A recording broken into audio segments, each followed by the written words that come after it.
Amigos televidentes, y hasta ahora saludamos a Santiago Nieto, director de la consultora Informe Confidencial. Bienvenido, Santiago. Vamos a hablar un poquito de los 100 días del presidente de la República, 100 días del gobierno, en definitiva.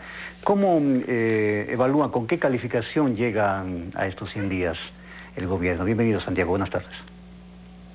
Buenas tardes, un gusto estar en Teledrama.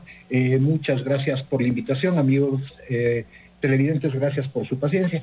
Las cifras con que despega el presidente de la República, bueno, en estos 100 días el gobierno nacional, podríamos decir que son muy positivas. Tiene una aceptación en Quito del 66% y en Guayaquil una aceptación del 61%. Lo cual le pone digamos, en una buena salud en cuanto a opinión pública se refiere. Ahora, ¿esto es normal en 100 días de gobierno, considerando la experiencia que ustedes tienen como consultores y considerando antecedentes de otros gobiernos, o hay algún factor que ha determinado esto que usted considera una buena aceptación? A ver, normalmente el presidente que entra en funciones es bien evaluado. Incluso tiene adhesiones de algunos que no eran sus partidarios. Pongo el ejemplo de Lenín Moreno. Lenín Moreno llega en una polarización muy fuerte con más o menos el 48% de los votos, pero en sus primeros meses también tuvo una evaluación bastante alta. En este caso, digamos, es normal tener ese dato, pero creo que una de los factores extras que tiene Guillermo Lasso es que tomó posesión en una pandemia y era muy peligrosa la circunstancia. Él había hecho un ofrecimiento de 9 millones de vacunas que lo ha cumplido, y eso creo que es un extra que tiene Guillermo Lasso frente a los demás presidentes en sus primeros 100 días. Cuando yo le pregunto a la gente cómo cómo califica el proceso de vacunación llevado a cabo por el gobierno nacional, son cifras absolutamente fuertes. El 98% en Quito, el 87% en Guayaquil, aceptan y dicen que está entre bien y muy bien la acción del presidente frente a las vacunas. Y creo que, como digo, este es un factor que le hace anómalo a estas mediciones de Guillermo Lasso. Ahora, ¿qué es lo que a la gente, si bien es cierto, estos son, diríamos, los temas positivos, lo que despuntan en estos días de gestión, pero ¿qué es lo que le preocupa a la gente del actual gobierno? A ver, veamos un dato que es bien importante. 87% de quiteños, 77% de guayaquileños dice que el Ecuador está en crisis. Y cuando le pregunto, principal problema de usted y de su familia, todas las variables van hacia economía. Que empleo, que la canasta, que el fin de mes, que me endeudé en la pandemia, etcétera. Las cifras negativas de la gente con respecto a su situación económica es muy preocupante. Pero tienen fe o esperanza en lo que este gobierno vaya a hacer en los próximos meses, porque han visto que manejó una problemática complicada de forma muy eficiente. Cuando yo le pregunto a la gente, bueno, y dentro de un año, ¿cómo va a estar usted y su familia? El 52% en Quito dice que va a estar mejor y el 39% de guayaquileños que va a estar mejor. Si le preguntaba yo con respecto al año pasado, 28% me decía que estaba mejor en Quito y solo el 34% que estaba mejor que hace un año. Es decir, se abre una esperanza en la gente frente al gobierno actual. Y como digo, sobre todo teniendo una muestra, digamos, en este momento de la gente, que es la vacunación que ha sido exitosa, ¿no? Y precisamente, Santiago, ¿cuánto puede durar esta especie de luna de miel que está viviendo el gobierno por el proceso de vacunación? Que, bueno, se ha cumplido de acuerdo a cifras del gobierno y que entiendo tendrá, por ejemplo, varios eventos conmemorativos de los 100 días y resaltando el tema de la vacunación, el programa 900. Pero bueno, el proceso de vacunación no termina aquí, tendrá que prolongarse durante este año y quizá durante el próximo año. Pero yo le pregunto, ¿cuánto puede durar esta considerada luna de miel? Ya, a ver, habíamos dicho y lo veníamos sosteniendo incluso antes de las elecciones, que la pandemia conlleva en sí dos crisis: la crisis de salud y la crisis económica. Bien, hemos solucionado una de ellas, pero es como cuando usted se queda ya solo con un problema, y este problema es grande, es a lo que le va a poner toda su atención. Creo que el gobierno, más allá de la popularidad que tenga o no, va a tener que pelear mucho con la política, porque las reformas que tiene que hacer son con quien él debe contar, no están de acuerdo. Lo dijo un dirigente importante de Pachacuti, que no van a aprobar la reforma 2021, que no van a aprobar las reformas ni laborales ni las reformas tributarias. Claro. Entonces, yo creo que el problema que va a tener el gobierno nacional es enfrentarse con la clase política y que pueda llevar a cabo su proyecto económico en este tiempo. Mientras se da esta discusión, la gente entrará en malestar, porque la gente ya va a salir a la calle, la gente va, con la vacuna se va a liberar más, se pierde el miedo que había antes de la muerte. Los que sufrimos la enfermedad nos quedamos muy asustados. Yo no me enfermé, pero tuve gente muy querida de mi entorno que murió por motivo del COVID, y creo que eso desaparece, ese miedo desaparece y la gente va a buscar estar mejor, sobre todo en el plano de la economía. Entonces, la pugna con la política y el malestar ciudadano que vemos que se ha estallado en otros países, vemos Perú, vemos Colombia, vemos Brasil, vemos España, vemos Francia, etcétera, creo que va a ser un reto importante para el gobierno nacional. ¿Y cómo saltar o cómo salvar estas dos situaciones, Santiago, que usted manifiesta? Por un lado, el tema político y por otro lado, la conflictividad social que se vendría.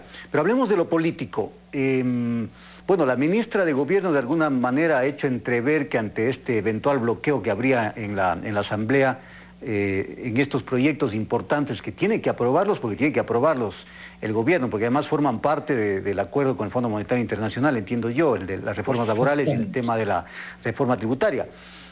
Si es que no puede en la Asamblea, ¿qué posibilidad o qué factibilidad le ve usted a esto de convocar a una consulta popular? Por un lado. Y por otro, de que comience a sonar con más fuerza esto que está contemplado en la Constitución y que lo conocemos como la muerte cruzada. Claro. A ver, yo creo que hay, es en este momento cómo se está conformando opinión pública y cómo los individuos están relacionándose entre ellos con verdades paralelas, chiquitas, que niegan las verdades de los otros, es digamos, entrar a procesos de esta naturaleza. Nos puede caer sorpresas, por un lado.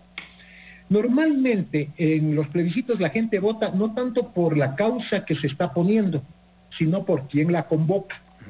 ¿Sí? Si es que tenemos nosotros un liderazgo fuerte, porque todavía es un liderazgo fuerte, como el de Rafael Correa, claro, diciendo, dile no, ya tenemos, la gente no va a pensar si la reforma es buena o mala para ellos. Claro. Sí, claro, va a ser casos una como el tema política. de los toros, de los gallos, que sí, o sea, mucha gente se inclinó por el tema de quién proponía eso. Exactamente, y recordemos una aspiración que tenían todos los ecuatorianos, la participación de los independientes en política. Convocó Febres Cordero y le dijeron no a Febres Cordero, y todos querían. Entonces, depende también de la popularidad que tengan quienes convocan y quienes están en desacuerdo. Y en esa medida van a ver las adhesiones a las diferentes tesis. Entonces, va a ser fundamental con qué preguntas el gobierno, en este caso, que es el que pretende convocar, va hacia la ciudadanía para tener su adhesión. Y también, como la opinión pública es una cosa muy frágil, muy superficial, hay que esperar ver cuánto se ha desgastado o no el gobierno, entendiendo que el poder desgasta por sí mismo, claro, y la pugna de la política desgasta. Ahora, si es que digamos que se plantea esta posibilidad del próximo mes, todavía vamos a tener, a menos que exista una situación catastrófica, un más o menos 66% de aceptación en Quito y más o menos 61% de aceptación en Guayaquil. ¿Estas cifras se pueden refrendar o se pueden trasladar a una consulta popular en esos porcentajes, Santiago, o no? No necesariamente. A ver, nosotros hemos conocido casos, por ejemplo, de ¿cómo se llama?, de alcaldías que han sido muy exitosas, Es más, recuerdo un caso hace muchos años, la calificación era del 75, del 80%, y en la elección sacó 22%. No necesariamente una buena labor se reproduce en votos. Asimismo, como una buena imagen tampoco se reproduce en votos. Ahora, hablemos un poquito de la conflictividad social que usted advierte, Santiago, con toda la experiencia que tiene como consultor. ¿Esta conflictividad social se la puede apagar, se la puede desactivar? Entendemos que el gobierno ha anunciado reunirse con la CONAIE, con movimientos sociales, etcétera, etcétera. Pero la historia nos dice que a veces estas reuniones no dan resultado, que para la foto está muy bien, pero que en la práctica esto no se da. Entonces, ¿usted cree que tiene las herramientas del gobierno para desactivar estos temas? Creo que es gente que viene nueva en la política. Creo que una de las intenciones del gobierno es el diálogo, abrirse el diálogo con todos. Yo lo que no creo que está bien es que se reúna solo el gobierno y la CONAIE, por ejemplo, porque la CONAIE tiene intereses particulares sobre temas generales y eso no va a resolver la conflictividad. Si se pone el gobierno de acuerdo con la CONAIE, por ejemplo, y el resto de implicados en la problemática que tratan no van a estar de acuerdo, entonces no se soluciona el problema. Yo creo que hay que abrir diálogos muchos más amplios para llegar a toma de decisiones. Y creo que esperemos que el gobierno se ha visto hasta ahora a un Guillermo Lasso abierto. No le vemos todavía cuando en la política, si no estuvo inmerso en la vacunación, hemos visto que se ha puesto firme, pero creo que hay que ver ya en los procesos de negociación, en la convocatoria, si van a alguna consulta, cuáles son cómo se desenvuelve, digamos, el gobierno y qué destino va a tener el país. Una cuestión final. 100 días son muy poco para evaluar a un gobierno, porque ya hay quienes dicen, y los 2 millones de empleos, y la vivienda, y el tema de los impuestos, qué sé yo. Entonces, ¿es muy poco tiempo? Sí, a ver, hay una cosa que es importante ver. Lo que yo creo es que se le debe medir al candidato ya en sus funciones, en su periodo. ¿Se imaginan si es que fueran 100 días, 2 millones de empleos? En un año tenemos... Solucionado el tema del desempleo en el país. y para el resto de la vida, claro. No. Son proyectos que se deben ir evaluando en el camino. No es en los primeros 100 días. Además, yo no sé de dónde sacan los primeros 100 días. Debe ser eso que siempre recurrimos los humanos al pensamiento mítico. Pero 100, 120 días, 90, para mí es exactamente lo mismo. Creo que son poco tiempo todavía para aprobar. Creo que ha sido un problema que le pusieron toda su potencia, el problema de solucionar la vacunación. Yo me acuerdo cuando comenzó esto, yo no sabía cuándo me iba a vacunar. Nosotros esperábamos así con los amigos de mi edad, que no somos tan viejos, decíamos, bueno, tal vez para el 2022, porque así venían las cifras, y no, ya estamos vacunados todos. Así es. Entonces creo que hay que darle chance al presidente. Además, pensar una cosa, si a Guillermo Lasso le va bien, nos va bien a todos. Nos va bien a todos, así es. Si le va mal a Guillermo Lasso, nos lleva junto con él, y eso no creo que es conveniente para nadie. Gracias, Santiago. Santiago Nieto, director de la consultora Informe Confidencial, por habernos acompañado en este diálogo.